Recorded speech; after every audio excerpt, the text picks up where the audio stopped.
महाराष्ट्राच्या राजकारणामध्ये रोज वादाचे नवीन अध्याय लिहिले जात आहेत। आता पुन्हा एकदा देवेंद्र विरुद्ध उद्धव ठाकरे अशा प्रकारचा एक नवीन वाद निर्माण झालेला आहे, ज्यामध्ये परिवारापर्यंत काही गोष्टी पोहोचत आहेत। त्याचबरोबर दोन्ही पक्षाचे नेते आता विविध आरोप करत आहेत आणि या सगळ्या प्रकरणामध्ये किंवा या अध्यायामध्ये एक पुढाकार किंवा एक नवीन नाव जोडले गेले म्हणजे मोहित कंबोज यांचं, ज्यांनी ट्विट करून अनेक आरोप आदित्य ठाकरेपासून शिवसेना उद्धव ठाकरे गटाच्या नेत्यांवर केले आहेत। माझ्यासोबत स्वतः मोहित कंबोज आहेत।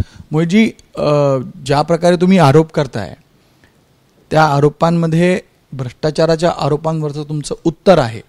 तुम्ही स्ट्रीट फर्निचरचा विषय काढला किंवा महानगरपालिकामध्ये भ्रष्टाचाराचा विषय आदित्य ठाकरे काढताय, तर त्याला तुम्ही उत्तर देताय। मुळात हे थांबणार कधी आणि तुम्ही जे आरोप करताय त्याबद्दलची काय तक्रार करणार आहात का?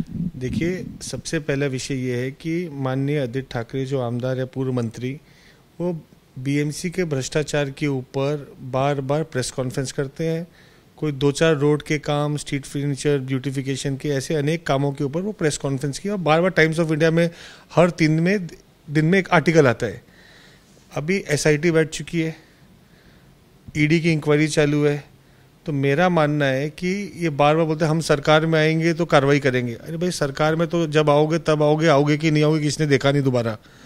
क्योंकि क्या एक बार धोखा दिया, अब दुनिया समझ गई कि आप धोखेबाज हो, तो कोई आप पे विश्वास करेगा नहीं। तो अभी जो एसआईटी बैठी है, आपके पास जितनी पुख्ता जानकारी है आप उनको एसआईटी को और ईडी को दीजिए, कॉन्ट्रैक्टर्स का भी दीजिए, अधिकारियों का भी दीजिए। स्टंट करना और एक मीडिया के माध्यम से कॉन्ट्रैक्टरों को धमकाना, ब्लैकमेल करना, देखो मेरे पास जानकारी है, तो क्या ये किसी तरह का तोड़पानी चालू है क्या आदित्य ठाकरे का?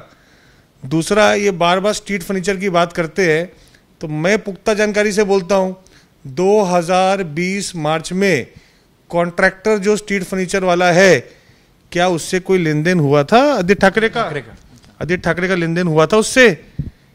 अभी अगर बात निकली है तो बहुत दूर तक जाएगी।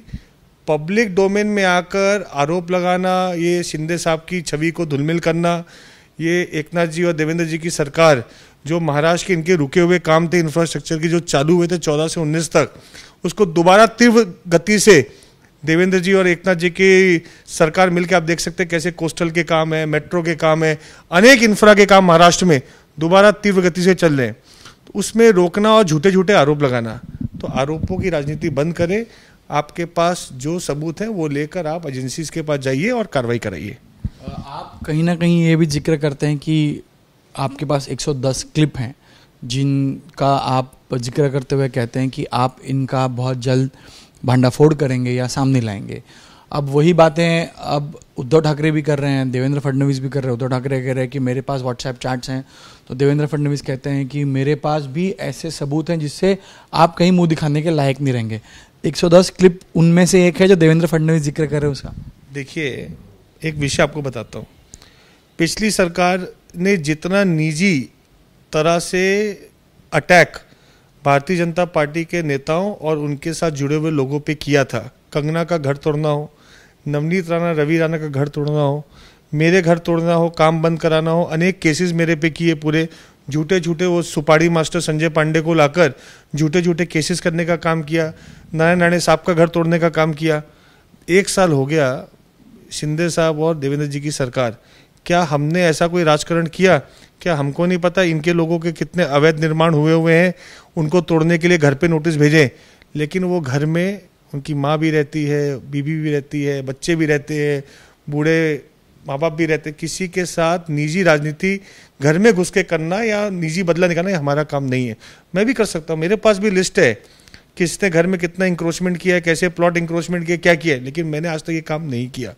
लेकिन अगर ये किसी के घर में जाके अटैक करेंगे, मैं मेरी वाइफ के साथ खाना खाने गया था, तो उसमें संजय राउत आके मैं डांस बार बता दिया था, तो मैंने अगले दिन तेजस ठाकरे का वीडियो, क्या वो वीडियो आज का है, वो वीडियो 2 साल पुराने का है, तो 2 साल पुराना वीडियो मैंने निकाला। कब निकाला? आपने जिस तरह अटैक किया तो उसी भाषा में आपको जवाब दिया। अगर आप हमारे नेता देवेंद्र जी के बारे में या उनके परिवार के बारे में ऐसा कोई भी टिप्पणी करेंगे, तो मैं आपको आज बता देता हूँ, जब आपकी सरकार थी तब आपसे नहीं डरे, जब आप फुल पावर में थे तब आप कुछ नहीं उखाड़ पाए, तो अभी आप तो भूल जाओ उद्धव ठाकरे। तो मैं आपको उसी भाषा में, आप जो व्हाट्सएप चैट की बात करते हैं ना, तो ऐसी ऐसी क्लिपिंग दिखाऊंगा कि आपको मजा आ जाएगा देखकर, पूरा महाराष्ट्र देखेगा, बोरीवली से लेकर कौन सा फ्लैट और कौन सा होटल में क्या क्या होता था। आपको लगता है कि बातें पता नहीं चलती, दीवारों के भी कान होते हैं, दीवारों के भी आंखें भी होती हैं। ये बात को, कान तो पुराने जमाने में थे, आज की तारीख में दीवारों की आंखें भी है। और जब पूना में एक पीपी का स्टिंग कैसे हो गया, तो किस किस के कैसे स्टिंग हुए होंगे, लेकिन किसी के निजी घर में जाना हमारी संस्कृति और ये राजनीति का कल्चर नहीं है। तो मेरा ऐसी दरख्वास्त है, कृपया करके इतनी डिग्निटी मेंटेन रखें कि कोई किसी के घर में ना जाए। कोई अगर किसी के घर में जाएगा तो सामने कोई चुप बैठने वाला नहीं है, ईंट का जवाब पत्थर से देंगे। आप शीशे के घर में रहते हैं, हमारे घर तो बहुत सॉलिड मजबूत बन चुके हैं, आपको डर है, इसलिए सूरज चौहान के घर में तुरंत आदित्य ठाकरे गए। क्यों गए? कि भाई कहीं सूरज चौहान ने आदित्य ठाकरे का नाम तो नहीं बता दिया ईडी अधिकारियों को, क्या लेन देन हुआ था। जहां पे 300 रुपए का body bag, dead body bag 6000 रुपए का भ्रष्टाचार होके बीएमसी ने लिया, तो उस समय क्या सो गए थे? क्या सरकार में थे आप, जिम्मेदार थे आप, तब तो घर से बाहर निकले नहीं। आज आदित्य ठाकरे तो युवा है, पूरे कोविड में उन्होंने एक दौरा महाराष्ट्र का नहीं किया। आज वो बातें करे 400 में पानी एक दिन में बरसा। अरे पूरे देश में 100 मिलीमीटर के ऊपर पानी नहीं बरसता, 400 किधर से हो जाएगा? 400 होगा तो पूरी मुंबई डूब जाएगी। तो इस तरह का बिना अभ्यास करके जिस तरह आदित्य ठाकरे बातें करते हैं, कल की प्रेस कॉन्फ्रेंस देखी मैंने, उन्होंने 2-3 लोगों को, अपने मेयर को बिठाया था, बीएमसी के भ्रष्टाचार। अरे आप बातें क्यों कर रहे हो? आप जाओ ना ईडी अधिकारी दफ्तर में, ईडी दफ्तर में जाइए, एसआईटी में जाइए, सीपी साहब के अंडर में एसआईटी बैठी है, आप पुख्ता कागज दीजिए, इंक्वायरी की डिमांड कीजिए, केस रजिस्टर कराइए। मुंबई पुलिस केस नहीं करती तो 156 के अंदर कोर्ट में जाके एफआईआर करने का ऑर्डर लेके आइए। ये बातों की राजनीति बंद करिए और काम करके दिखाइए अगर आपके पास सबूत है तो। लेकिन राजनीतिक का स्तर भी एक बहुत अहम मुद्दा है। आपने महाराष्ट्र के कल्चर की बात करी, लेकिन जिस तरह की राजनीति हो रही है, एक दूसरे पर आरोप प्रत्यारोप तो होते थे, लेकिन अब परिवार को भी घसीटा जा रहा है और आपने अगर ये किया तो मैं ये करूंगा, ये कहीं ना कहीं रुकना चाहिए। क्या आपको लगता है कि इस तरह की राजनीति करना सही है? देखिए, राजनीति का स्तर गिराने का श्रेय किसी को जाता है तो वो उद्धव ठाकरे और आदित्य ठाकरे को जाता है। 2019 नवंबर में जब उनको मुख्यमंत्री बनना था, तो उन्होंने किस तरह से भारतीय जनता पार्टी को धोखा देकर, देवेंद्र जी को धोखा देकर, 2.5 साल की जो झूठी बात का नैरेटिव बाजार में देकर वो एनसीपी और कांग्रेस के साथ जाके उन्होंने सरकार बनाई। ठीक है, उनको सरकार बना ली। अब जो आपका प्रश्न है कि राजनीति का स्तर किसने गिराया, तो भाई साहब, पहला जब वर्षा के अंदर वो एंटर हुए, वो दीवार के ऊपर की राजनीति एक स्तर गिराकर एक 10 साल की बेटी के ऊपर किस तरह से टीका टिप्पणी उस समय चालू हुई थी देवेंद्र जी की बेटी के ऊपर, क्या वो हम भूल गए? आज 10 साल की बेटी को लेकर जिस तरह से सोशल मीडिया के ऊपर आदित्य ठाकरे और उसके पिल्लुओं ने सब ट्विटर पे ट्वीट किए थे, क्या वो भूल गए? तो स्तर गिराने की बात है ना, निजी परिवार में जाकर, इसका किसी ने शुरुआत की है तो ये बाप बेटों ने की है। आगे बढ़ेंगे सर? नहीं, आगे नहीं। अब तक हमने अभी तक जवाब नहीं दिया, आज तक जवाब नहीं दिया। लोगों के घर जाके तोड़ने का काम किसने किया? इन्होंने किया।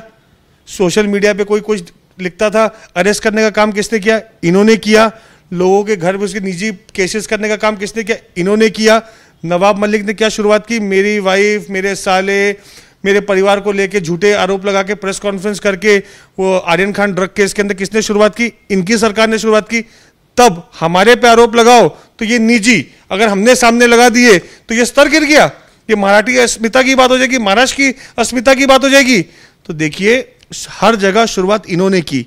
अगर हमारे में ताकत है, हम जवाब देते हैं मजबूती से, तो भागो मत। सुरुवात आप करते हो, खत्म हम करते हैं। तर ऐकलं इथं की ज्या प्रकारे त्यांनी सुरुवात केली आणि त्या सुरुवातीला उत्तर किंवा त्याला संपवण्याचं काम आमच्याकडनं होईल। राजकारणामध्ये परिवाराला कधीच आणलं जात नाही, अंडरस्टँडिंग असते, मात्र ती 2019ला सुरुवात केली गेली तेही उद्धव ठाकरेंकडनं, आणि म्हणून आज आम्ही उत्तर देतोय। आणि जर त्यांनी अशाच प्रकारे वैयक्तिक आरोप परिवारासंदर्भात, कुटुंबासंदर्भात केले तर जशास तसं उत्तर दिले जाईल, असंही मोहित कंबोजित बोलतायत। कॅमेरामॅन दीपेश महाजनसह गणेश ठाकूर, एबीपी माझा, मुंबई। एबीपी माझा, उघडा डोळे बघा नीट।